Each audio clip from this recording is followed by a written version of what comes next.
Hello everyone, my name is Jace Stokes, and today I'll be talking about egoism and cross-selling at Wells Fargo for my final senior sem paper presentation. So a little history on Wells Fargo. Wells Fargo the company was founded on March 18th, 1852, when they just celebrated their 166th anniversary this year. From a market capitalization standpoint, before the scandal, they were the largest bank in the world, and after the scandal, they fell to the second largest bank in the world. From an operational perspective, they have locations in 35 different countries and over 70 million customers worldwide. From a product and services perspective, Wells Fargo offers everything you need in a financial institution or a bank. They have different checkings and savings accounts, lots of different credit options, and also any sort of business services that you could want, between payroll, insurance, all the way up to HSAs for small businesses. Two names to note for this presentation, and especially from Wells Fargo's history, is CEO John Stumpf, been with the company for over 3 decades, and also Tim Sloan, who is the Chief Financial Officer. And like I said, keep these names in mind for later in the presentation. So the main issue at hand is the cross-selling dilemma, which cross-selling in itself can be described as the action or practice of selling an additional product or service to an existing customer. So an example for that would be a laptop computer. So if you're at the store purchasing a laptop computer, the salesman there could try and cross-sell you a mouse, because a wireless mouse or a wired mouse goes well with the laptop computer. So in its sense, in a nutshell, cross-selling is not an unethical practice. Well, putting that in terms of what happened at Wells Fargo, via CNN Money, management encouraged cross-selling to meet new unrealistic sales quotas. And so these sales quotas stemmed on the fact that Wells Fargo was already averaging 6.1 products per household, which was already better than the rest of the financial banking industry, and that management was pushing now for this Grade 8 initiative, which would push the cross-sold products per household up to 8 products. And so this was something driven down by management to its employees, and due to that, we had fake counts that were created. The reason for this was employees were fearful that they'd lose their jobs if they didn't meet these new sales quotas for the Grade 8 initiative. And here's a quote from a former Wells Fargo employee, Anthony Try. There would be days where we'd open 5 checking accounts for friends and family just to go home early, just so that they'd be able to have a day off. So this was done, and the fake accounts were created in a variety of ways. First off would be a creation of fake email addresses, so you could just create an account with a person's name at wellsfargo.com, counted as a different product on the Grade 8 initiative. Another way they could do this through tactic was called pinning, where essentially they'd sign a PIN number for an ATM card. Obviously, the customer didn't authorize it because it counted as another product for them in their portfolio. And last but not least, you also had credit cards and insurance policies that were opened up without the customer's consent. And in a lot of these instances, the customer was billed a monthly fee or a premium in the insurance example for having a service or product that they did not even consent to having and didn't even know they was underneath their account. So due to this, the U.S. government got involved as part of its investigation. So this was announced in September 2016 that the government was fining Wells Fargo $185 million for the creation of fraudulent accounts. The organization in charge of this was the Consumer Financial Protection Bureau, which is a watchdog of the United States in the financial sector. So they sued Wells Fargo for $185 million. The breakdown for that was $100 million for the Consumer Financial Protection Bureau, $50 million for the Los Angeles City Attorney, which was legal fees because this case originated in LA, and also $35 million to the Office of the Comptroller of Currency. And this was a big issue, and the slogan to the side was, "When banks steal our money, the CFPB fights to get it back," which was a slogan to hold Wells Fargo accountable for what happened in the fake accounts creation. So Wells Fargo, once this was announced that they were getting sued for $185 million, had to come out with a confession, and they actually did their confession in 2 parts, 6 months apart. So part 1 had their original estimate at 2 million counts that were created from 2011 to 2016. The breakdown of this was just over 1.5 million deposit accounts that were created, and also just over 500,000 credit card accounts that were opened up without customers' consent. Due to this, from 2011 to 2016, 5,300 Wells Fargo's employees were fired for unethical business practices. So Wells Fargo was aware that this was going on, and they admitted that. And up to December 2016, Wells Fargo said that it had issued $3.2 million in refunds to customers who incurred charges on their account, like credit cards, or insurance policies. The big takeaway from the confession part 1, though, was that the management only took partial blame for the unethical business practices. They essentially said that, yes, employees at Wells Fargo were acting out in self-interest, but this was solely self-interest and that the corporate culture was not to blame. And John Stumpf, the longtime CEO, even said that he was not going to resign and that he was going to, bring Wells Fargo back from this scandal. Now, 6 months later, in spring 2017, new numbers were unveiled. The estimate was revised up to 3.5 million accounts, and this was due to the fact that they didn't include fraudulent insurance accounts that occurred on business accounts as well, that were created without customers' express written consent. So due to this, John Stumpf was forced to give back his $28 million salary from 2015, and this was already in addition to his $41 million salary that he gave back from 2016. So due to this kind of second wave that came out as part of the confession, Stumpf resigned immediately and went into retirement. And a lot of people were hoping that this could have gotten to be a clean slate for Wells Fargo, but they ended up just promoting CFO Tim Sloan to be Stumpf's replacement as CEO, which left a lot of people unappeased with that move. So now jumping into the philosophical and ethical side of the Wells Fargo dilemma, we're going to talk about philosopher Ayn Rand and her biography a little bit. So she was born in 1905, and she was educated in St. Petersburg, Russia. She moved to the United States at 21 to help escape the communist regime. And she wrote 2 well-known fiction novels, which was The Fountainhead, 1943, and Atlas Shrugged, 1957. She lived until the age 77 in New York City and passed away in 1982. And 5 years later, her supporters created the Ayn Rand Society, which is still around today. They have a website, and they promote her philosophical works and ideas to the rest of the world to carry that on. So to go over Ayn Rand's beliefs a little bit, so she supported reason that builds knowledge, and she opposed religion and faith as tenets goes against what she supported in reason builds knowledge.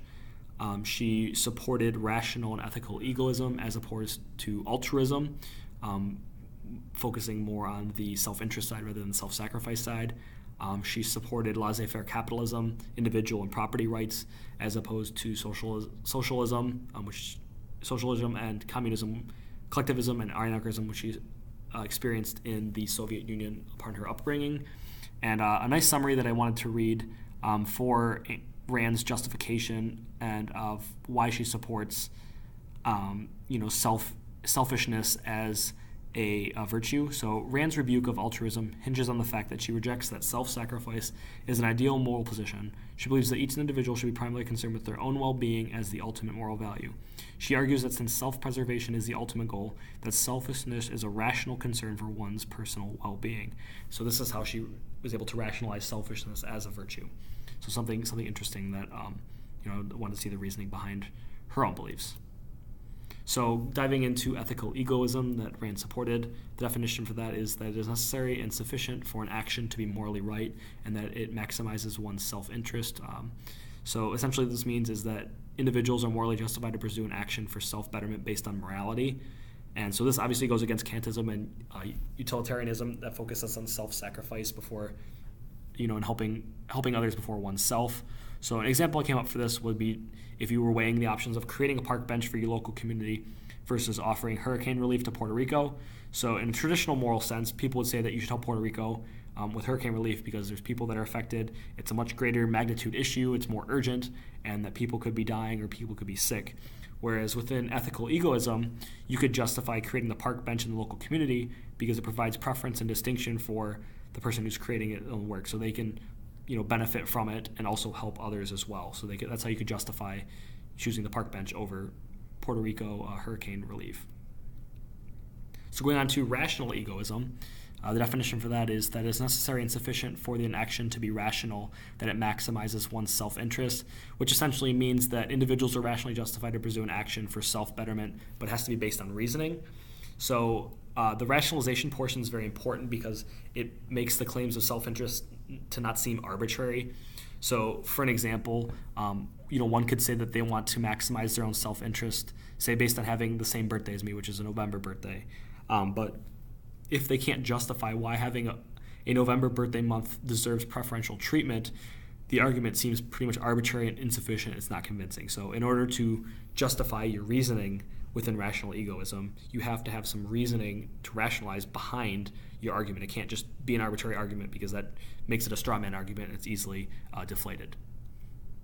So my thesis statement for this paper and for this presentation is, to meet unrealistic sales quotas, Wells Fargo began using a tactic called cross-selling, which caused company employees to create fraudulent accounts and sign customers up for services without their knowledge. In this paper and presentation, I argued that the company's action that defrauded customers to maximize its revenues is a violation of Ayn Rand's theory of ethical egoism by exploring the tactics that led to a complete breakdown of the meaning of rational self-interest. So jumping into ethical egoism, so within the ethical theory of egoism related to business, an individual can attempt to maximize the profits of the business and their own commission, but must do so within the law, may not take advantage of innocent customers through unethical practices. It makes sense. You're able to go out and help yourself, but you have to help the business as well, and you can't take advantage of customers in an unethical way.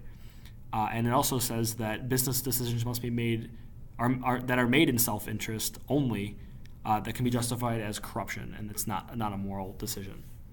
And so employees justified that having created fake accounts was in their own interest, rather than projecting the decision to customers who would be unknowingly charged for fees and accounts that they did not realize existed. So this was, technically in violation of ethical egoism because they created these fake accounts to keep their jobs, essentially. Now, continuing on with that, it's also unethical because customers trusted Wells Fargo with their personal banking information and their whole financial portfolios, and they were taken advantage of.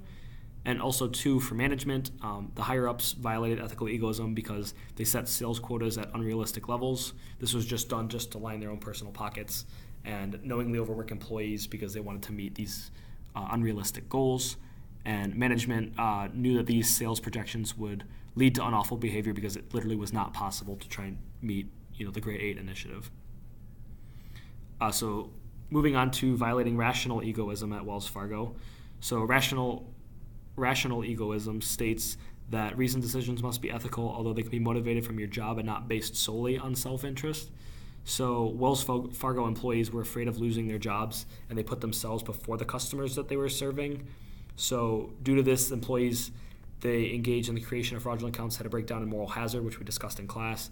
And moral hazard can be defined as as the rational thinking must project the consequences of the decision. So being able to say, hey, if I go and I create these fake accounts on people's accounts, they're going to be billed, and I'm benefiting from that, and the company's benefiting from that, but they don't know that they're paying for this, essentially, and that's unethical. So to continue with that, so Wells Fargo employees wanted to receive, as I mentioned, incentives and bonuses meeting these quotas, and also keep their jobs. And so Randism states that this should be motivated from the job at hand and not just in self-interest. So the corruption that occurred, it justified the employees getting fired and also the fine for Wells Fargo.